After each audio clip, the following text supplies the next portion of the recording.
Monsieur le représentant résident du Fonds monétaire international en République du Congo, Madame la représentante résidente de la Banque mondiale en République du Congo, Messieurs les consultants et responsables des cabinets d'études, Mesdames et Messieurs les représentants des administrations publiques et des institutions financières, Mesdames et Messieurs les représentants du secteur privé et de la société civile, Mesdames et Messieurs, distingués invités.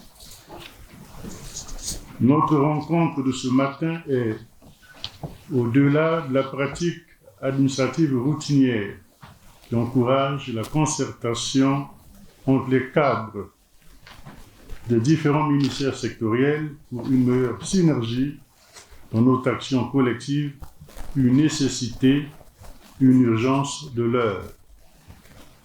C'est pour cela que votre présence, en dépit de vos multiples occupations, est hautement appréciée.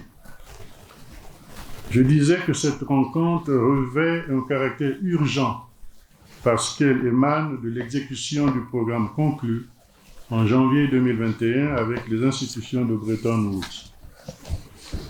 La poursuite du programme avec nos partenaires demande que nous puissions prendre un certain nombre de mesures qui pourraient avoir des effets néfastes sur les plans économiques, sociaux et politiques.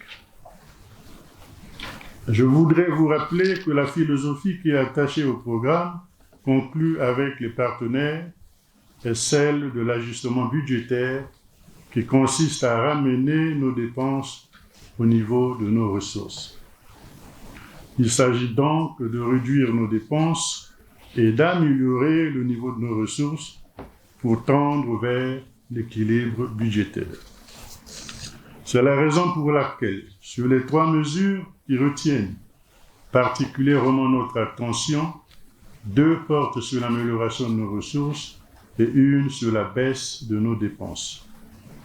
Au sujet de l'amélioration de nos ressources, il est question d'identifier les secteurs de croissance de notre économie, en dehors du secteur pétrolier d'une part, et de l'application de la nouvelle loi forestière, loi 33/2020 du 8 juillet 2020, qui prescrit la transformation intégrale des grumes sur le territoire national, à l'exception des espaces de bois lourds et durs, dont l'usage fait appel à une technologie spécifique d'autre part.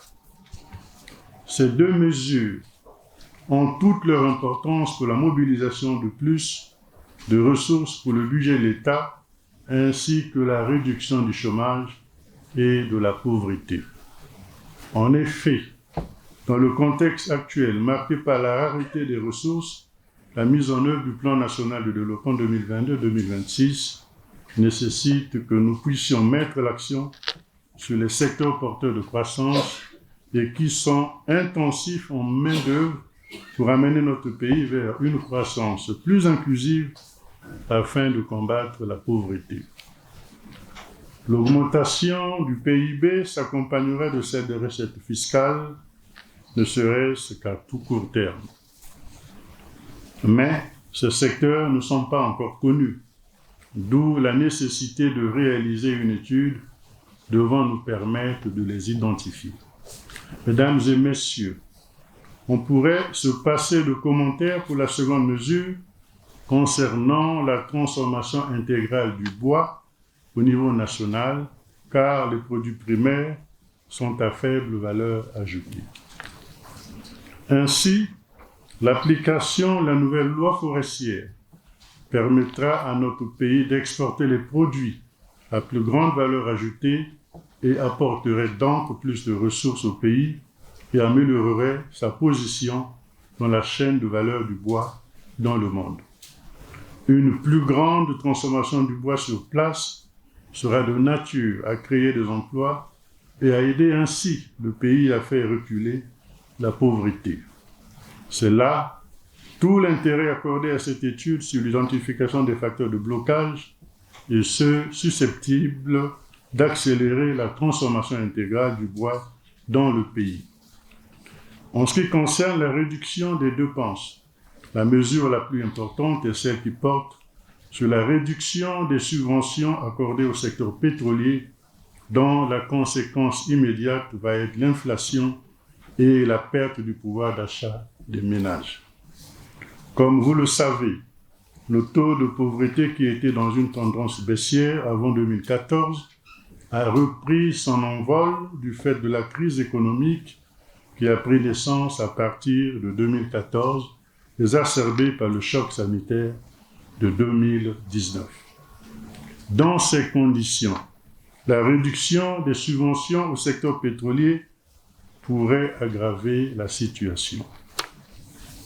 L'activité économique ne sera pas épargnée par cette mesure. À cet égard, j'ai une pensée pour les entreprises qui sont aujourd'hui dans le contexte d'une réduction de l'intervention de l'État, les principaux acteurs de la croissance économique et de la réduction de la pauvreté. Elles ont été fortement accablées par la crise économique et le choc sanitaire de 2019 et peinent encore à retrouver leur sentier de croissance. Une augmentation des prix des inputs aggraverait la situation de ces unités de production. Mais il y a aussi lieu de considérer que la réduction des subventions au secteur pétrolier va améliorer la situation des finances publiques de notre pays. Les ressources libérées pourraient servir à l'élargissement du filet de sécurité pour les pauvres et à apporter des aides ciblées aux entreprises afin de mitiger les effets néfastes de la baisse des subventions au secteur pétrolier sur les ménages et les entreprises. Mesdames et messieurs, en tenant compte des effets néfastes et bénéfiques de cette mesure, il n'est pas possible d'en anticiper a priori les effets. Ainsi, pour aider à la décision, il me paraît indispensable de mener une étude pour évaluer les effets de la réduction des subventions au secteur pétrolier sur l'économie congolaise. À la suite de ce qui précède, l'objet de notre rencontre gagne en clarté. Il s'agit d'examiner les termes de référence des 3 études devant nous permettre d'apprécier à leur juste valeur les effets attendus des 3 mesures sur notre économie et orienter de façon efficace la prise de décision. À travers la réalisation de ces différentes études, le gouvernement poursuit les objectifs ci-après. Évaluer l'impact de la réduction des subventions des produits pétroliers dans l'économie afin de soulager les finances publiques en agissant sur les subventions pétrolières. Identifier les secteurs porteurs de croissance économique afin de mieux cerner les facteurs d'accélération et de durabilité de la croissance en rapport avec les choix déjà effectués dans le plan national de développement 2022-2026. Et enfin, déterminer les causes de l'insuffisante consommation des grumes et proposer les mesures visant à permettre aux entreprises d'atteindre la transformation effective afin d'identifier les facteurs de blocage de cette transformation et les mesures pouvant la propulser. C'est le lieu d'appeler nos partenaires au développement à nous apporter leur indispensable appui en vue de l'aboutissement heureux de ce noble et vaste chantier. Aux membres des différentes équipes techniques, j'exhorte à travailler avec ardeur en s'appuyant sur les orientations dont sont porteurs les termes de référence. C'est sur cette exhortation que je déclare ouverts les travaux relatifs à la réalisation des études économiques. Je vous remercie.